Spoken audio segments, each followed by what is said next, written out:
With powerful language models like OpenAI's GPT, Google's Gemini, Anthropic's Claude, Meta's Llama, and now Apple's Apple Intelligence, the US is dominating the world's AI capabilities, particularly in areas like natural language processing and machine learning. Countries and startups around the globe are scrambling for a foothold in artificial intelligence. Everybody, and I mean everybody, is determined to avoid becoming dependent on US tech innovations again. So, welcome to another episode of Dark Mode Digest, where we dive deep into the most important things happening in tech. In this episode, we'll break down the global efforts underway to challenge the dominance of American tech giants like Apple, Google, and OpenAI in artificial intelligence. Let's get into it.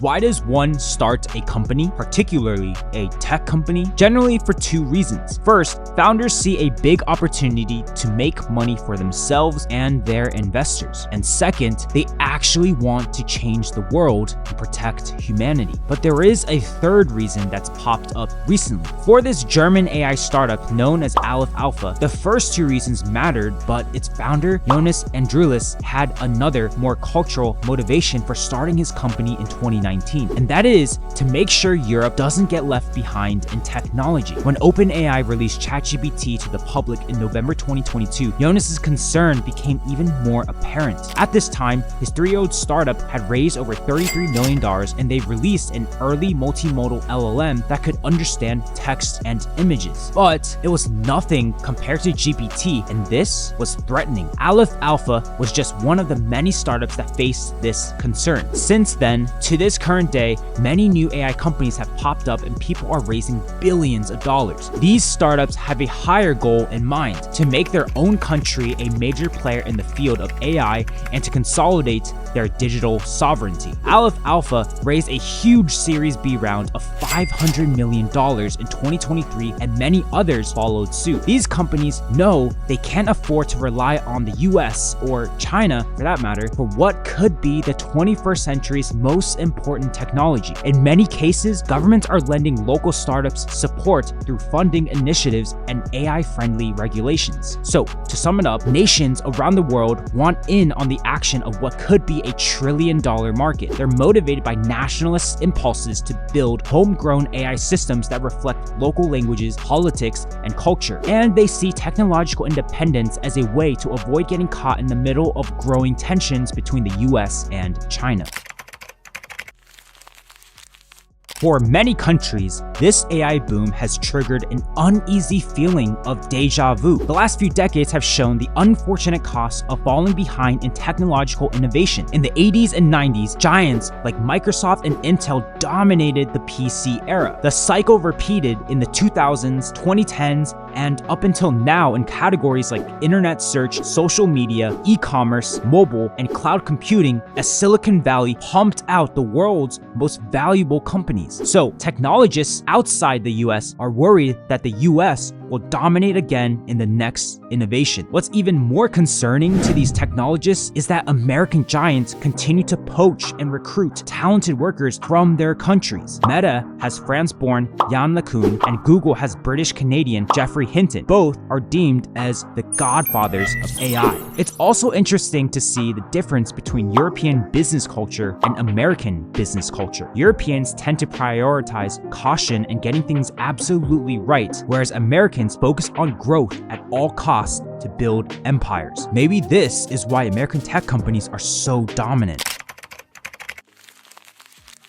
While venture capitalists have invested billions of dollars in AI globally, the US is still the leading country in fundraising. In this graph by The Information, you can see the overall AI, machine learning, and generative AI funding breakdown. The US is in red and other countries are in blue. In 2023, just the US alone had over $60 billion pumped into AI startups, whereas the sum of other countries was $23 billion. For 2024, the US is still leading as of June 2024.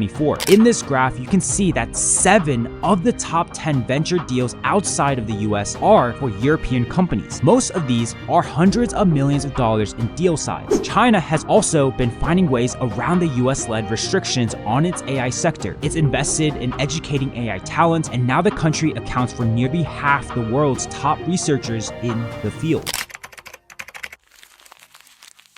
countries have done a few things to challenge the US's tech dominance. China's strict protectionist controls on its domestic internet market prevented services like Facebook, Google, and Amazon from taking over. This allowed a generation of homegrown Chinese internet companies to flourish, like Tencent, Alibaba, and Baidu. In Europe, regulators have begun to set more aggressive rules over how the tech giants can run their business there. The UK and Germany passed a variety of privacy laws to punish internet companies for abusing consumer data. More recently, the EU enacted the Digital Markets Act to deter tech giants from killing smaller companies. In AI, however, Europe is counting on more than just regulation. More startups from the region have begun to attract Silicon Valley investors. Mistral is France's answer to OpenAI. It raised over $1 billion to date with a valuation of $6.2 billion. Stability AI is similar and hails from the UK. Around the globe, governments are pouring money into the technology necessary to help local AI startups get off the ground. In Japan, the government is investing $740 million to help a half-dozen Japanese companies, including KDDI and SoftBank, build local cloud data centers for AI applications. The Indian government has announced a $1.25 billion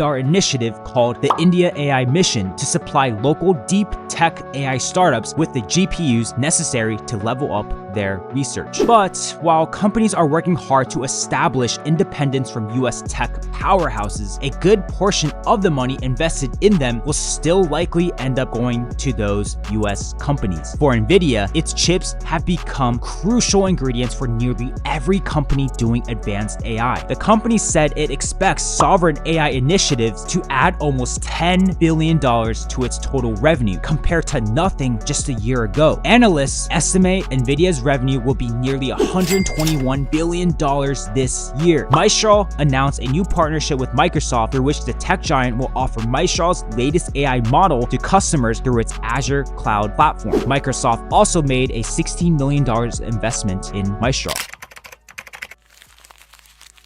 Meanwhile, for emerging markets like in Latin America, they're begging for any kind of investment. Adrian Sanchez Castro, a former product manager at Cohere AI, which is a Canadian competitor to OpenAI, left the startup to build his own company called Semantics. He aimed to create a system of WhatsApp-based AI agents that can work with existing web platforms. But investors have been reluctant to put money into these companies in developing untapped markets. According to the information, Adrian recalled meeting with a US-based VC who asked him why he would choose to focus on Latin America instead of building for a more lucrative US market. This was the whole point of why he started Semantics in the first place, to build AI for emerging markets.